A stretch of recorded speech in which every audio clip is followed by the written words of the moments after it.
नमस्कार बच्चों, मैं राजपाल चौधरी आपका स्वागत करता हूं मेरे YouTube चैनल पे। बच्चों, ये 9th क्लास के मैथ की बुक है और पीछे वाले वीडियो के अंदर मैंने आपको इसी बुक की अध्याय फर्स्ट यानी कि प्रश्नावली 1 के आपको पहला सूत्र जो सूत्र एकाधिकैन पूर्वेण था उसके माध्यम से मैंने आपको जोड़ करना, घटाव करना और गुणा करना सिखाया था। अब आज के वीडियो के अंदर मैं आपको इसी प्रश्नावली का जो दूसरा सूत्र है सूत्र 1 न्यूनैन पूर्वेण से मैं आपको घटाव करना सिखाऊंगा। बच्चों, ये वो सूत्र है सूत्र 1 न्यूनैन पूर्वेण। इसके माध्यम से घटाव कैसे किया जाता है ये मैं आपको आगे बताऊंगा। बच्चों, सूत्र एकाधिकैन और एक न्यूनैन के अंदर थोड़ा सा अंतर होता है। अंतर इनके नाम में ही होता है। वो एकाधिक यानी कि एक अधिक होता है और ये जो एक न्यूनैन होता है वो यानी कि एक न्यून यानी कि कम किया जाता है। एक न्यूनैन पूर्वेण यानी कि पूर्व के अंक के अंदर एक कम होता है। चलो मैं इसको प्रैक्टिकली करके आपको बताता हूँ। जैसा कि यहाँ पे इसी सूत्र का पहला सवाल दिया गया है आपको, जिसके अंदर आपको 560 में से 374 माइनस करने को बोला गया है और इसका उत्तर आ रहा है 186। चलो ये कैसे किया जाता है मैं आपको प्रैक्टिकली करके बताता हूँ। बच्चों, ये सवाल मैंने यहाँ पे अपनी कॉपी के अंदर लिख लिया है और बच्चों ये सवाल उसी तरह किया जाता है जिस प्रकार से सूत्र एकाधिकैन में किया जाता है। बस फर्क इतना होता है कि यहाँ पे पहले जो पूर्व जो अंक होता है उसको एक न्यून करना पड़ता है। एकाधिकैन के अंदर हम ऊपर की तरफ बिंदु लगा रहे थे। मैं सबसे पहले आपको बता देना चाहता हूँ कि एकाधिकैन और एक न्यूनैन में क्या अंतर होता है। जैसे कि ये अंक है 5, अगर हम इसके अंदर सूत्र एकाधिकैन पूर्वेण का यूज करें हैं तो हम इसके ऊपर बिंदु लगाएंगे।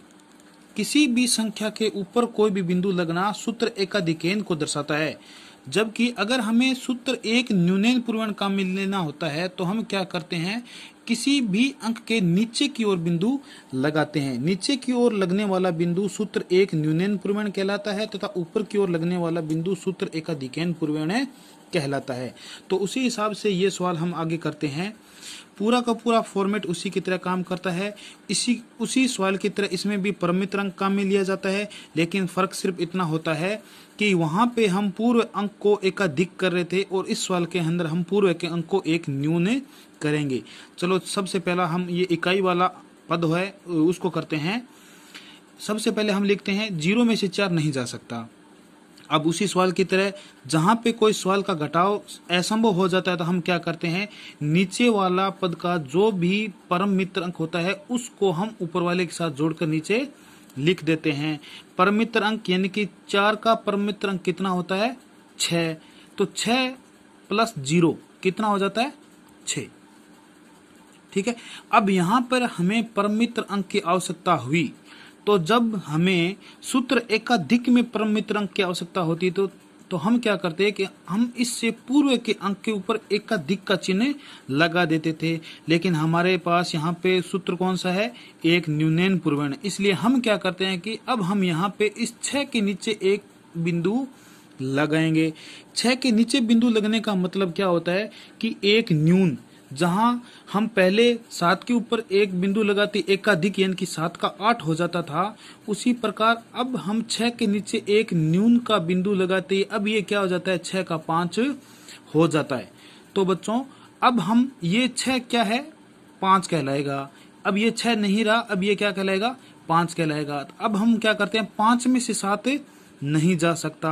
अब 5 में से 7 नहीं जाएगा तो हम क्या करेंगे, परम मित्र अंक लेंगे। और परम मित्र अंक किसका लेंगे, 7 का। 7 का परम मित्र अंक कितना होता है, 3। 3 को अगर हम 5 में जोड़ते हैं कितना आता है, 8। तो हम यहाँ क्या करते हैं, 8 को लिख देते हैं। अगर हमें यहाँ पे परम मित्र अंक की आवश्यकता हुई तो यहाँ पे एक न्यूनैन का चिन्ह लगेगा। और न्यूनैन का चिन्ह किसके लगेगा, 5 के या 3 के, 5 के नीचे। अब बच्चों ये 5 के नीचे एक न्यून का चिन्ह लगते ये क्या कहलाएगा, 4 कहलाएगा। अब हम आगे जो सैकड़े का पद है उसको करते हैं। 4 में से 3 गए, 1 बचा और इस प्रकार हमारा ये सवाल कंप्लीट हो जाता है। इसमें किसी भी प्रकार की कैरी नहीं ली जाती है। इसको एक न्यून करते हुए हम आगे सवाल को करते हैं। बच्चों अभी आगे एक किताब का दूसरा सवाल है वो मैं आपको करके बताता हूँ। बच्चों यहाँ पे इसका उदाहरण नंबर 7 दिया गया है आपको, जहां पे किलो और ग्राम का हम क्या करेंगे, घटाव करेंगे। तो बच्चों इसको मैं सबसे पहले अपनी कॉपी के अंदर नोट कर लेता हूं और आपको प्रैक्टिकली करके बताता हूं। बच्चों इस सवाल को मैंने अपनी कॉपी में नोट कर लिया है और यहाँ पे आपके सामने सवाल है कि 125 किलो और 95 ग्राम और 78 किलो और 228 ग्राम। चलो हम इसको आगे करके देखते हैं। बच्चों सबसे पहले हम करते हैं 5 में से 8 नहीं जा सकता, अतः 8 का परमित अंक कितना होता है, 2, और 2 को हम किस में जोड़ेंगे, 5 के अंदर। तो 5 के अंदर 2 को जोड़ते यहाँ पे इसका उत्तर, इकाई का उत्तर क्या आता है, 7। ठीक है, अगर यहाँ पे परमित अंक की आवश्यकता हुई तो हम यहाँ पे एक न्यून का चिन्ह लगाएंगे और न्यून का चिन्ह लगाते ही 9 का क्या बन जाता है, 8, और 8 में से 2 जाते ही कितने बचते हैं, 6। हम यहाँ पे 6 लिख देते हैं।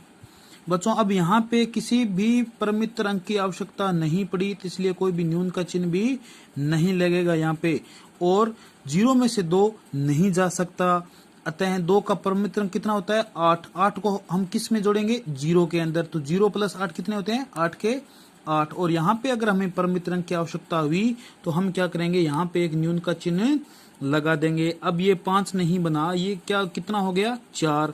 अब 4 में से 8 नहीं जा सकता, तो 8 का परमित अंक कितना होता है, 2। 2 को 4 में जोड़ने से कितना आएगा, 6। अब यहाँ पे परमित अंक की आवश्यकता हुई तो हम यहाँ पे न्यून चिन्ह लगाएंगे, और न्यून चिन्ह लगाती 2 का क्या बन गया, 1, और 1 में से 7 जा नहीं सकता, अतः हम क्या करेंगे, 7 का परमित अंक कितना होता है, 3। 3 को 2 के अंदर लिखेंगे, जोड़ेंगे तो कितना हो जाएगा, 3 को 2 के अंदर, सॉरी 2 नहीं है, ये 1 है, 3 को 1 के साथ जोड़ेंगे कितना बन जाएगा, 4। अब हम यहाँ पे क्या करेंगे, अगर यहाँ पे परमित अंक की आवश्यकता हुई तो हम यहाँ पे न्यून का चिन्ह लगा देंगे, और 1 का अब क्या बन गया यहाँ पे, 0। तो 0 में से कोई भी संख्या जा नहीं रही है, तो ये इसका उत्तर कितना हो जाता है, 046 भी लिख सकते हैं, या सीधा हम 46 किलो और 867 ग्राम भी लिख सकते हैं। मैं उम्मीद करता हूं बच्चों आपको समझ में आया होगा, और आगे हमारे साथ बने रहिए, चैनल को सब्सक्राइब कीजिए आगे नए वीडियो पाने के लिए। धन्यवाद।